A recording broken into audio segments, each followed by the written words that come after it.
Imagina só se o direito penal deixasse de existir. Como que seria? Como que seria a vida sem o direito penal? Eu acho que seria que nem essa cena aqui.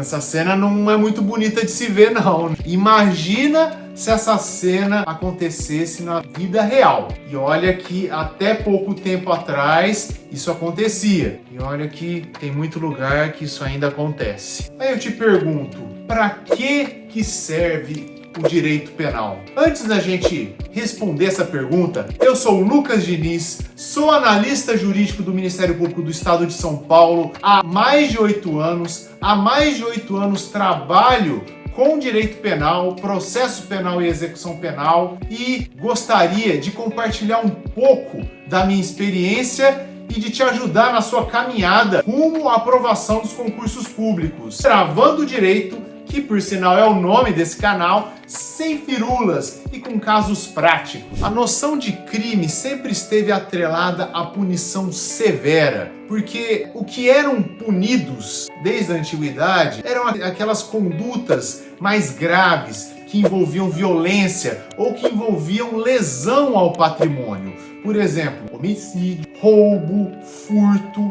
Esses crimes, inclusive, tinham penas capitais, penas de decapitações, de cortes de membros, algo assim escabroso, inclusive sobretudo para os dias de hoje. Mas na época, aquilo que era chamado de direito penal, que poderia ser chamado de direito penal, era só um arremedo disso, buscava a punição como forma de garantir a coesão da sociedade, como forma de garantir a própria existência da sociedade. Então, aquilo que se chamava de um direito penal, de um direito criminal, que buscava retribuição pelos crimes cometidos, a punição era basicamente um instrumento de controle social, certo? Principalmente das camadas menos favorecidas daquela situação, daquela sociedade, digamos assim. Temos isso também, essa forma mais pesada de retribuição das condutas, certo? No Egito Antigo, temos isso na Grécia, temos isso em Roma. Basicamente, a função do direito penal era a punição pelas condutas, mas não por qualquer conduta, por aquelas condutas mais capitais que envolvessem uma violência maior ou que envolvessem o patrimônio. Isso perdurou pela Idade Média, embora aí não existisse um direito criminal, mas o direito que era posto na época, o direito canônico, também estabelecia punições severas para determinadas condutas. Essa severidade das punições e o caráter puramente punitivo daquilo que se chamava de direito penal só começou a ser abrandado de verdade e sistematizado com o iluminismo, lá para o século 17, 18,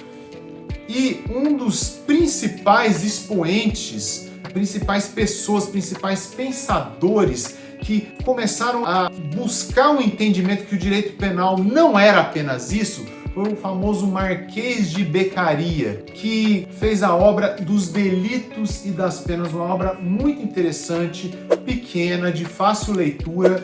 Recomendo aqui para você que está vendo esse vídeo. E a partir de então, passou-se a ver o direito penal não só como um instrumento de punição, mas também um instrumento que deve balancear a sua punição em prol da dignidade da pessoa humana. Tem uma passagem no livro Vigiar e Punir, de Michel Foucault, que é assim, muito emblemática. Mostra um homem que recebeu uma punição por determinado crime na época e a pena dele era ser amarrado. Amarraram num braço, amarraram no outro braço, 2 cordas que iam ser puxadas por 3, 4 cavalos, cada um para um lado. Então, imagina só, a pena não era apenas o fim da vida dele, mas o fim da vida dele com absoluta crueldade. Era essa crueldade que precisava ser tolhida, que durante a Antiguidade existiu,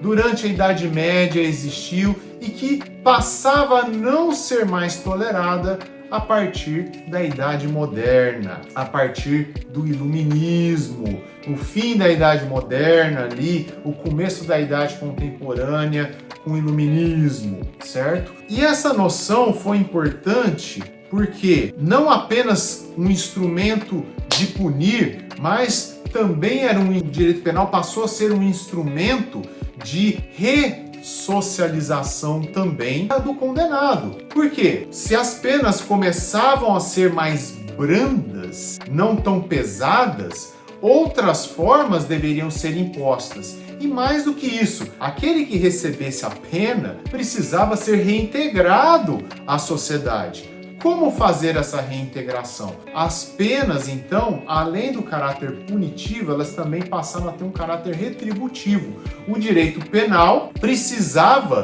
também ser mais claro nas suas determinações, nas suas previsões. Na Antiguidade, na Idade Média, isso ficava muito a cargo de quem fazia as leis, de quem legislava. Quem era? Basicamente o rei e a Igreja Católica, através do direito canônico. Mas essas leis, elas deixavam espaços para que a vontade de quem as fosse impor pudesse prevalecer. Então, muitas vezes a arbitrariedade surgia não da lei em si, mas surgia de quem a aplicava, de quem a impunha. Então, a lei penal precisava também ser clara, ser direta, ser até simples de entender para que as pessoas não praticassem os crimes. A partir daí surgiu também a noção de que o direito penal tem um caráter preventivo.